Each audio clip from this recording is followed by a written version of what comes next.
Hacer una película es difícil, hacer una película de terror puede ser aún más duro. Así ocurrió con La Cosa. Hoy es considerada un clásico indiscutido del terror, con una influencia tan poderosa como la criatura del título. Pero a principio todos fueron problemas, decepción e incertidumbre. Vayan dejando su like y suscribiéndose porque la producción de La Cosa fue quizás más desquiciada que la propia película. Estos videos están hechos gracias a nuestro nuevo curso de guión cinematográfico. Quédense para un descuento especial al final del video. La Cosa consagró como maestro del género al director John Carpenter, pero estas peripecias tuvieron como primer artífice a John W. Campbell, editor y escritor de ciencia ficción. En 1938 publicó la novela corta Who Goes There? La historia se centra en una expedición de 37 hombres en la Antártida y su terrible descubrimiento, una nave espacial y el cuerpo de su ocupante. Un ser que puede copiar la forma de cualquiera de ellos, desatando el caos y el horror. Por eso lo llaman La Cosa. Who Goes There aterró a los lectores y captó el interés de Hollywood, más exactamente de Howard Hawks, que produjo y extraoficialmente dirigió The Thing from Another World. Aquí hay menos personajes y la acción sucede en el Polo Norte, pero el cambio principal radica en La Cosa. Ahora es un humanoide estilo Frankenstein. The Thing from Another World fue un éxito. Más que una película de monstruos, era un ejercicio de tensión, con personajes en permanente conflicto. Entre los que quedaron impactados estaba John Carpenter, por entonces un niño de Kentucky. Más adelante dijo que lo inspiró a ser cineasta. No podía imaginar que dirigiría una nueva versión. Pero el impulsor de esa iniciativa no sería él, sino Stuart Cohen. A mediados de los 70 se desempeñaba como productor en el área televisiva de Universal. Quería incursionar en la pantalla grande y tenía un proyecto en mente, una nueva versión de Who Goes There. El panorama inicial era promisorio. Consiguieron el apoyo de Ned Tannen, presidente de Universal Pictures, y obtuvieron los derechos de The Thing from Another World. Para diferenciarse de aquella película, aunque sin abandonarla, el proyecto fue rebautizado The Thing o La Cosa.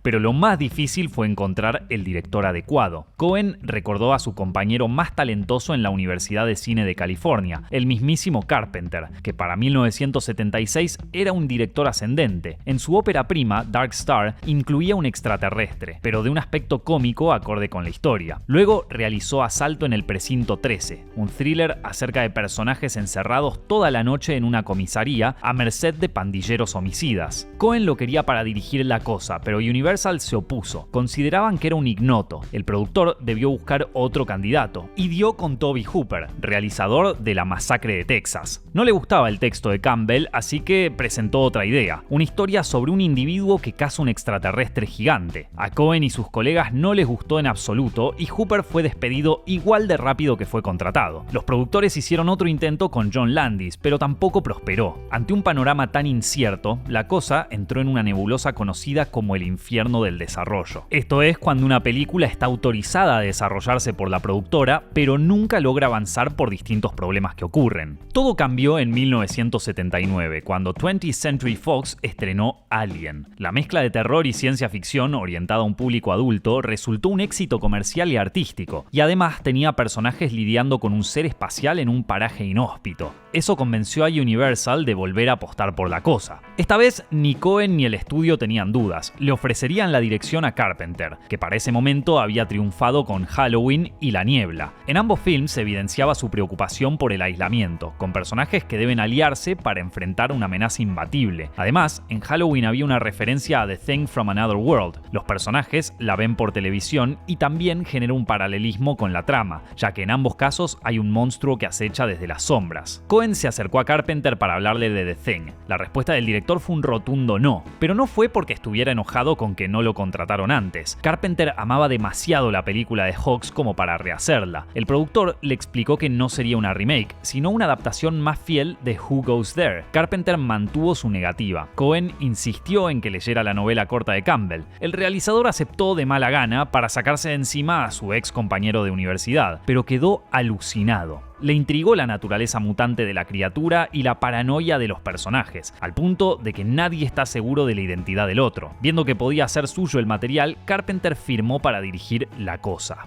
Sería su primer trabajo con un gran estudio de Hollywood. Se estableció un presupuesto de $10 millones, el más grande que Carpenter había manejado hasta el momento. Aún así, dejó en claro que no escribiría el guión, como solía hacer. Esa tarea le correspondió a Bill Lancaster. Era conocido por ser hijo del astro Burt Lancaster, pero comenzó a destacarse luego de escribir la comedia The Bad News Bears. Para terminar de convencer a Carpenter y a Universal, durante la primera reunión describió una escena crucial. MacReady, el protagonista, amarra a sus compañeros para averiguar quién es la cosa. Entonces, junta muestras de sangre y las expone a un fierro caliente. Al director le fascinó porque sintetizaba muy bien la esencia de la historia. Una sola escena puede ser clave para que un guión funcione, pero a veces el bloqueo creativo o el miedo a la hoja en blanco pueden trabarnos. En mi curso de guión cinematográfico definitivo te enseño herramientas para superar estos problemas. Con 13 horas de clases nos enfocamos en el formato, la narrativa y la ejecución, además de compartir experiencias prácticas que aprendí haciendo desde cortos hasta series en plataformas. Toda la información está en la descripción y con el código ZEPFILMSYT al finalizar tu compra obtienes un 20% de descuento. Con el guión avanzado, Carpenter priorizó un elemento que consideraba esencial, la cosa propiamente dicha.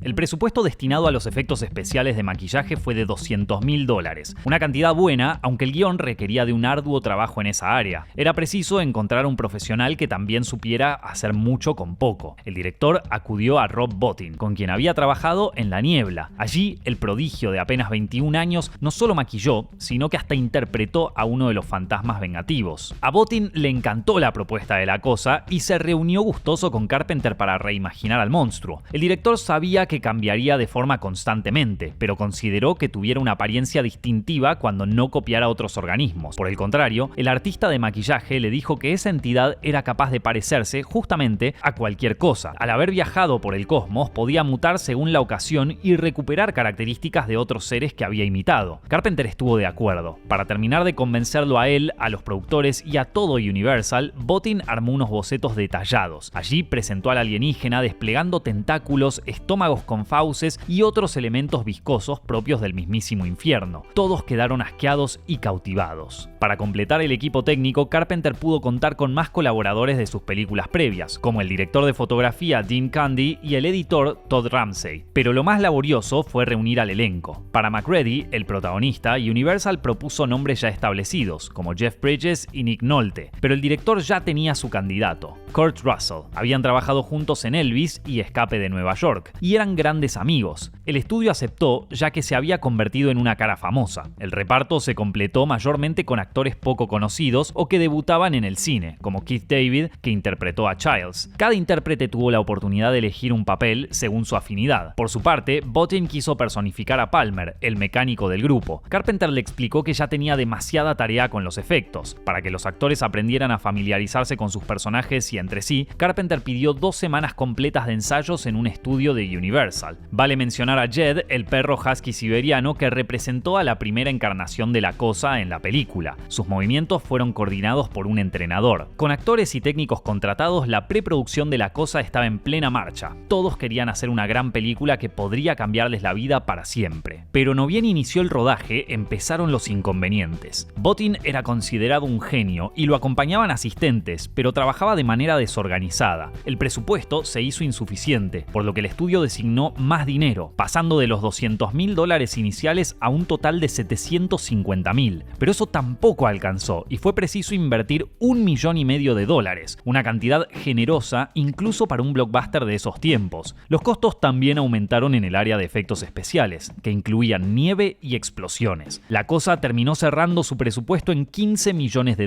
lo que en esa época era considerado una superproducción. La escalada del presupuesto no inquietó a Carpenter, pero sí a algunos ejecutivos de Universal, sobre todo a Sidney Sheinberg. Era el más respetado del estudio y llegó a ser el responsable de la carrera de Steven Spielberg. Miró el guión de Lancaster y sugirió que el final era demasiado oscuro y podría ser más optimista. Carpenter no perdió la calma porque se sentía protegido. La mayoría de los ejecutivos estaban confiados, pero este desacuerdo con Sheinberg fue la punta del iceberg en una discusión que se terminaría transformando en una batalla. El rodaje de La Cosa estuvo dividido en 2 etapas. Para los exteriores, la producción se trasladó a Juneau, Alaska, de la Columbia Británica de Canadá. El equipo de arte debió construir los decorados durante el verano, antes de la nevada. Carpenter y los suyos fueron preparados, pero la naturaleza les pondría obstáculos. La nieve, los cielos nublados, las temperaturas bajo cero, las montañas, todo dificultaba conseguir buenas tomas. Cada jornada era ardua, pero eso unió al equipo y los obligó a dar más de sí mismos. Si bien los exteriores podían ser una tortura, los interiores implicaron otros desafíos. El equipo trabajó en sets de Universal donde el calor era insoportable. Debieron colocar máquinas de aire acondicionado para simular que los personajes continuaban moviéndose en un ambiente polar. Pero quien la pasó peor en esta etapa del rodaje fue Bottin. Aquí tocaba filmar el grueso de las cualidades repugnantes de La Cosa y el efectista vivía pendiente de cada detalle. Solía hablar con Carpenter acerca de cómo debían ser presentadas las manifestaciones del monstruo, a fin de conseguir el impacto deseado. La entrega de Bottin se había vuelto absoluta. Estaba activo los 7 días de la semana y a toda hora. Incluso dormía en Universal, pero venía trabajando sin pausa durante casi un año y su salud comenzó a deteriorarse. Un día se preparó para otra jornada de rodaje, pero fue incapaz de levantarse. Debió ser hospitalizado de inmediato. Le diagnosticaron agotamiento, neumonía y una úlcera sangrante. Luego de unas semanas de descanso y cuidados pudo volver al set, pero se había atrasado y debió pedir ayuda a colegas fuera de la producción. Pronto apareció Stan Winston, que ya era un profesional afianzado en Hollywood. Admiraba el trabajo de Bottin y aceptó encargarse del perro Cosa, una de las secuencias más perturbadoras del film. Cuando el duro rodaje llegó a su fin, Carpenter se abocó a la postproducción. Aquí añadió uno de los homenajes al film de Hawks, como el diseño del título y una pieza clave, la banda sonora. El director solía componer él mismo para sus películas, mayormente porque no tenía el presupuesto para contratar un compositor de verdad. Como ahora disponía de millones y del apoyo de Universal, acudió a uno de sus ídolos, Ennio Morricone, que ya era un prócer por sus leitmotivs para Sergio Leone, Dario Argento y Bernardo Bertolucci. Carpenter se reunió con él y le dio unas indicaciones. En una segunda reunión, Morricone tocó 4 piezas electrónicas que había compuesto. Al realizador le gustó, ya que transmitía desasosiego y la sensación de fin del mundo, pero comprendió que necesitaba algo más. Prefirió algo más minimalista, como la música de Halloween o La Niebla. Entonces llamó a su amigo y colaborador Alan Howard, y ambos crearon otras piezas para complementar los aportes del maestro. En la postproducción, Carpenter también quitó escenas demasiado dialogadas o que entorpecían el ritmo, pero sobre todo definió un elemento decisivo. Recordando las palabras de Sheinberg, el ejecutivo de Universal, que quería un final más alentador, el director rodó varios finales alternativos. Uno era más feliz. Después de volar en pedazos a La Cosa, MacReady es rescatado y sometido a un análisis de sangre para confirmar que es humano. También había otro en el que el piloto queda solo luego de la explosión. Carpenter no estaba conforme con ninguna de esas alternativas y eligió el que siempre tuvo en mente. Childs reaparece entre las ruinas y el fuego, pero él y MacReady desconfían entre sí mientras beben. Cualquiera de los dos podría ser La Cosa. El final elegido por Carpenter preocupó a los ejecutivos de Universal, en especial a Sheinberg. Citó a Carpenter en su oficina y le recalcó que era muy ambiguo y oscuro. Y agregó: piensen en cómo reaccionaría la audiencia si vemos a La Cosa morir con una orquesta gigante tocando. Pero el director había dado muestras de talento y profesionalismo y su visión fue respetada por Universal. Sin darse por vencido, Sheinberg luchó para cambiar el final y si bien no lo logró en la pantalla grande, consiguió vengarse cuando le tocó la supervisión para el corte de televisión. Aquí termina con un perro huyendo a través de la nieve, como al principio, mientras suena una voz en off con una advertencia. Ya sin observaciones, La Cosa quedó lista. En Universal había expectativas muy altas, así que pusieron en marcha una campaña de marketing agresiva. Uno de los puntos claves sería el póster. Cohen, el ejecutivo que más cerca estaba de todos los aspectos creativos, le encargó la tarea a Drew Struzan, que era una eminencia gracias a sus afiches para la saga de Star Wars. El productor no le mostró ni un corte de la película, solo le contó la premisa básica. Una semana después del primer preestreno, el productor recibió el póster con una nota que decía: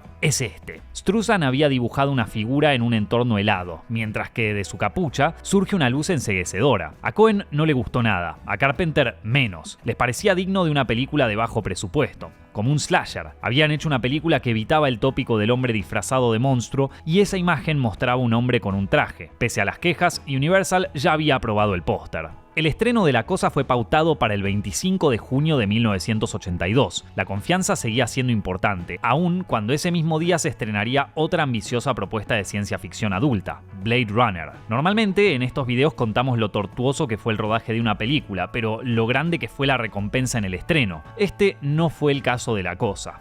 Las críticas iniciales resultaron devastadoras. La consideraron grotesca, sanguinaria y carente de valor. Carpenter fue tildado de pornógrafo de la violencia. La alarma se encendió en Universal, aunque confiaban en que haría una buena taquilla. Pero cuando llegó a los cines, nadie reparó en su existencia. No la opacó Blade Runner. Ambas películas quedaron humilladas por un estreno de 2 semanas atrás, E.T. el extraterrestre. El gran público prefería al alienígena tierno y bondadoso de Steven Spielberg, no a un mutante asesino. Terminó recaudando $19 millones, pero no recuperó los gastos invertidos en publicidad. Cuando el desastre financiero era evidente, Universal dejó de brindarle apoyo a La Cosa. Los ejecutivos lo tomaron como un traspié en la temporada de verano estadounidense, ya que ellos también habían producido E.T. y aún tenían motivos para festejar. Pero la situación de Carpenter fue más negativa. El estudio había pensado en él para futuros proyectos, pero el fracaso provocó que rompieran el contrato. El director se quedó solo, defendiendo la que consideraba una gran película. Su primera gran oportunidad con un gran estudio había sido una desgracia. Debió admitir que era el momento más difícil de su carrera. Hasta hizo comentarios polémicos en contra de la película de Spielberg que lo destrozó en taquilla. Y las malas noticias para Carpenter no terminaron ahí. Debido a la prolongada exposición al reflejo del sol en la nieve durante el rodaje en exteriores, contrajo cáncer de piel. A partir de entonces no podía estar mucho tiempo expuesto al sol. Por el lado del elenco, Russell pudo conservar su reputación, pero la mayoría de sus compañeros no pudieron sobresalir demasiado. La Cosa parecía haber arruinado la carrera y hasta la salud de sus principales involucrados, pero la suerte empezó a cambiar cuando fue editada en VHS. Así pudo encontrar un público cada vez más amplio. Se formó una legión de fanáticos que supo apreciar la dirección de Carpenter, los engendros de Bottin, las actuaciones, el clima de paranoia y el final abierto. Hasta los devotos más puristas del género admitieron que superaba la película de Hawks, que tampoco perdió cariño. La película también influyó en generaciones de directores como Robert Rodríguez,